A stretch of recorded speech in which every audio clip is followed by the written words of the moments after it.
E é importante que a gente busque as melhores provas para isso também, para as teorias que nós vamos construir, para aquilo que a gente vai acreditar dentro da área. Então, é isso que a psicologia baseada em tendências. É um modo, é um princípio para a atividade profissional dentro da nossa área. O Vitor estava começando a falar que tem 2 componentes principais. O que você ia falar disso? É exatamente o que o Ferreira complementou, porque a parte da teoria, o relevante dela é que a psicologia ela é composta claramente, né, por atividade profissional, que diz respeito a práticas mesmo, de psicoterapia, psicologia escolar, psicologia voltada para o trânsito e assim por diante, mas também a psicologia é composta de teorias, que tentam explicar o comportamento humano. Isso. Então, nós precisamos que as nossas maneiras de compreender o comportamento humano possam ser cientificamente basadas.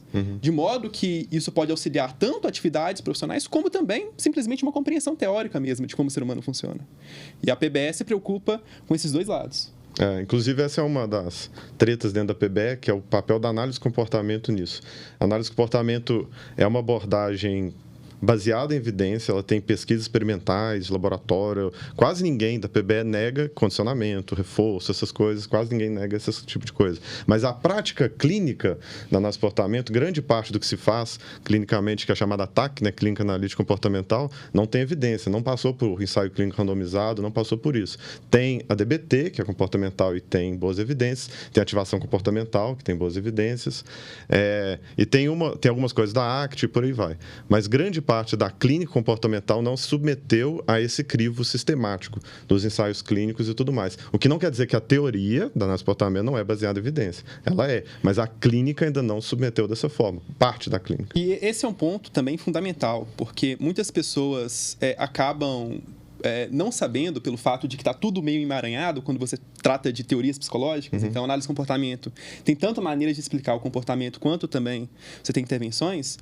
As pessoas não se percebem que há uma diferenciação entre intervenção e teoria. Isso. E o fato de uma intervenção estar bem embasada não significa que a teoria pelo qual inspirou aquela intervenção é verdadeira. Perfeito. Eu posso ter, nesse caso, por exemplo, a TCC, ela pode ser muito eficaz para inúmeros problemas, mas a psicologia cognitiva, que seria supostamente a teoria que a TCC se inspirou para se fundamentar, nesse caso, não ser uma boa explicação para o comportamento humano. Mesma coisa o inverso. A psicologia cognitiva ser uma maneira interessante de explicar o comportamento humano, mas a TCC ser ineficaz. Exato. Isso é uma coisa que acontece, eu acho, muito pelo mau uso do termo abordagem.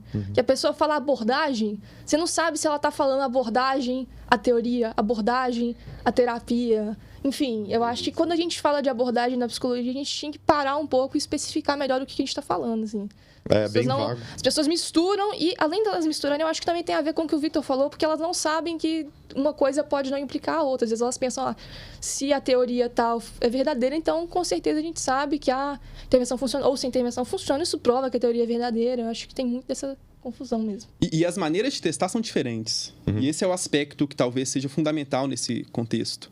A gente está meio que emendando aqui, não sabemos se tem mais outras questões. Não, fala. Mas quando a gente está trabalhando, por exemplo, com intervenções, quando nós queremos avaliar se uma intervenção funciona ou não funciona, nós precisamos aplicar testes como o ensaio clínico randomizado, em que eu vou comparar 2 grupos, em que um recebeu a intervenção e que nós estamos querendo avaliar se ela de fato funciona, e vou controlar ela com uma outra coisa. Essa outra coisa pode ser tanto um grupo que não recebe intervenção ou uma outra intervenção que nós queremos comparar. E quando nós estamos falando, nesse caso, de teorias, não é essa maneira que eu tenho de avaliar se uma teoria é verdadeira ou não. Primeiro, eu tenho que saber do aspecto que eu estou querendo descrever, e as formas de teste podem variar muito. Então, por exemplo, quando nós estamos tratando de psicologia da linguagem, nós não temos ali um RCT para poder se avaliar. Muitas vezes você pode fundamentar em estudos observacionais, você pode fundamentar em estudos de corte, que são outras maneiras que eu posso ter de avaliar, né? E que daí a gente vai também um outro mito relacionado à PBE, que é o fato de que a gente tem uma pirâmide e essa pirâmide ela é universal. Não, a pirâmide de evidências vale para eficácia de intervenções, né? Não propriamente para avaliar teorias, por exemplo. Exato. E tem gente que faz isso, que usa falaciosamente, né? Tipo, essa teoria não teve um ensaio clínico publicado, sei lá onde, e não se aplica para certas coisas, né? Isso é importante. E o que você falou também, o fato da prática ser boa e estar demonstrando que funciona, não quer dizer que a teoria que fundamenta ela seja a melhor possível ou que ela esteja correta.